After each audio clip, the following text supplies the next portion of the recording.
Como manter equipes engajadas e fazer estimativas ágeis de forma assertiva, ajudando o seu time a alcançar seus objetivos. Hoje a gente vai entender aí algumas dicas de como a gente pode fazer esse processo ser mais benéfico, mais fácil, mais engajado e acertar as estimativas.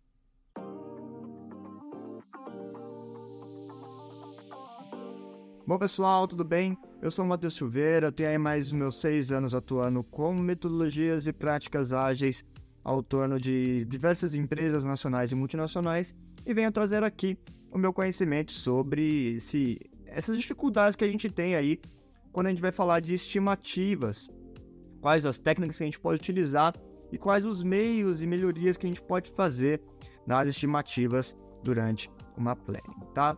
Então, se você gosta desse tipo de conteúdo, já deixa aquele like aqui, cara. Já compartilha com as pessoas que você gosta, com seus POs, Scrum Masters, ou pessoas que realizam estimativas no seu dia a dia, que pode contribuir para elas. Eu ficaria muito feliz de estar podendo contribuir aí com você e com todos que gostam da cultura ágil, tá? Então vamos lá. O que é estimativa? A estimativa é uma tentativa de entender quando uma tarefa, uma atividade a nível de história, épico, feature, ela vai ser entregue ali como valor para o nosso cliente final. Então, as estimativas, a gente tem alguns paradigmas, como a gente tem um time que erra bastante ou que não se sente compromissado com aquela determinada história.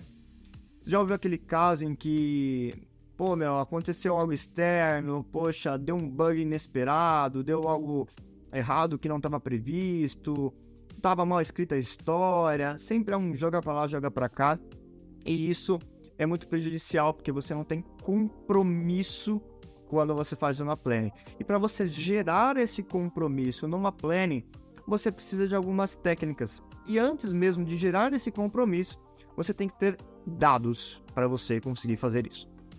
Então, primeiro, eu vou te explicar a técnica de T-shirt. T-shirt, ela é bem simples, é para times que estão começando no ágil. Então você tem o tamanho pequeno, médio e grande. Então, tamanho pequeno são histórias menores, médio histórias médias e grande histórias grandes. Bem simples, fácil. Depois disso, você roda isso daí durante duas sprints e analisa os dados. Vê quanto tempo dura uma média, uma pequena e uma grande. E vê se as estimativas realizadas estão de acordo com aqueles parâmetros e qual que é o desvio padrão entre uma atividade e outra. O que é o desvio padrão?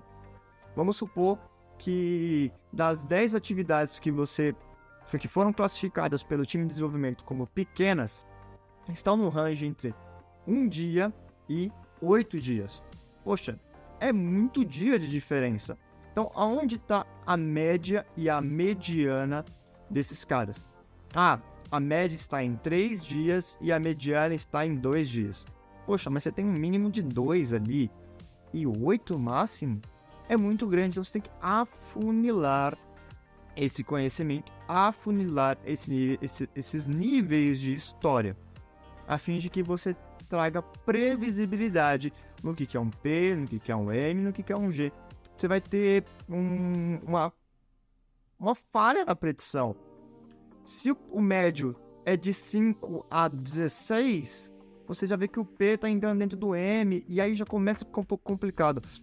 Então você tem que aumentar a maturidade do time a estimar. E como que você aumenta isso? Realizando eventos de análise realmente de dados.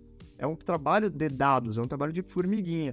Então você pegar, olhar o mínimo, o máximo, a média, a mediana, e tentar afunilar o que é um P, o que é um N e o que é um G. Porque cada time vai ter o seu, cada realidade vai ter um tipo de timing, cada realidade vai exigir um nível de mudança, de adaptação, de inspeção. Então isso é muito importante. Não existe uma fórmula pronta em que você coloca no time e ele sai rodando aí de uma forma padrão.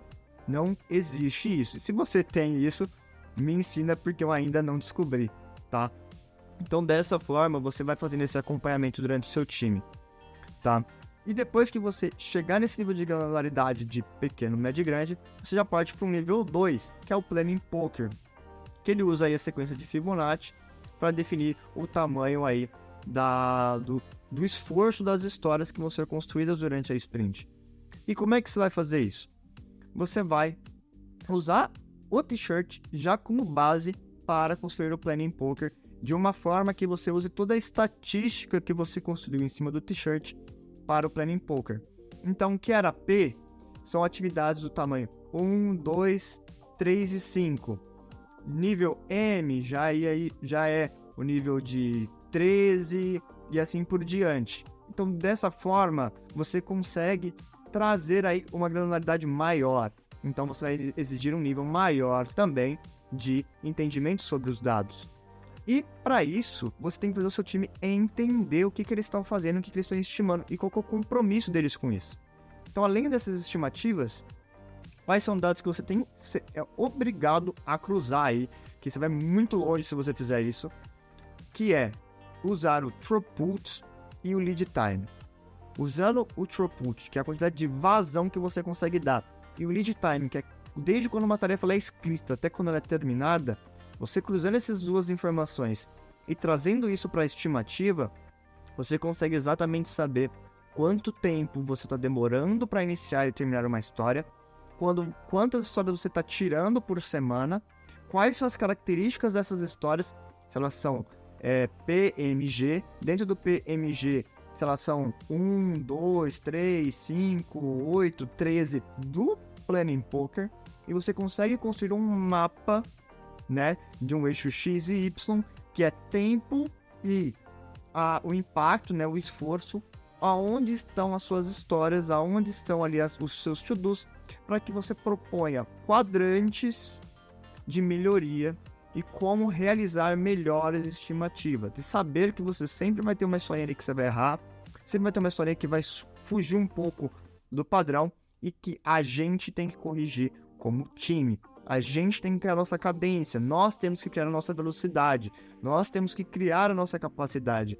E isso é um caminho muito mais fácil que eu dou para você de sugestão, é usar o lead time e o throughput. Depois você evoluir para o capacity, velocity, cycle time e assim por diante, que são as outras métricas. Eu tenho um vídeo sobre isso, que é muito que vem do Kanban, e essa aprendizagem é do Lean, tá? Então é você construir as suas métricas, construir ali um processo, mesmo que básico, mas apenas comece. Depois você mensura. Então, tenha formas de analisar essas estimativas, traga isso para o time analisar em conjunto e depois aprenda com isso. Todo mundo aprende, escolhe melhores métricas todos em conjunto, explique, tem embasamento técnico de estatística de dados. Isso é muito importante para você. Temos alguns vídeos aqui sobre IA que pode ajudar você nessas interpretações e nessas análises, e depois você constrói de novo. E assim se faz o ciclo. Então, essa é uma forma de você manter todos engajados. Todo mundo vai entender o porquê que você está cobrando, o porquê que a estimativa é importante, como realizar estimativas mais assertivas e como definir um padrão para o seu time. Tá? E esse padrão ele vai se adaptando e vai mudando de acordo com a sua necessidade. É óbvio e claro, definition of ready, definition of done, histórias mais bem escritas, colocando casos de uso, fluxogramas, prints, desenhos, seja o raio que parta, vai ajudar também a você conseguir refinar melhor as suas histórias. Então, é isso. Se você gosta desse tipo de conteúdo e às vezes tem algumas dúvidas sobre tudo isso, a gente tem um curso na Udemy que pode te ajudar aí a escrever melhores histórias e entender um pouco mais profundamente o que é o Planning Poker, t-shirt e tudo mais.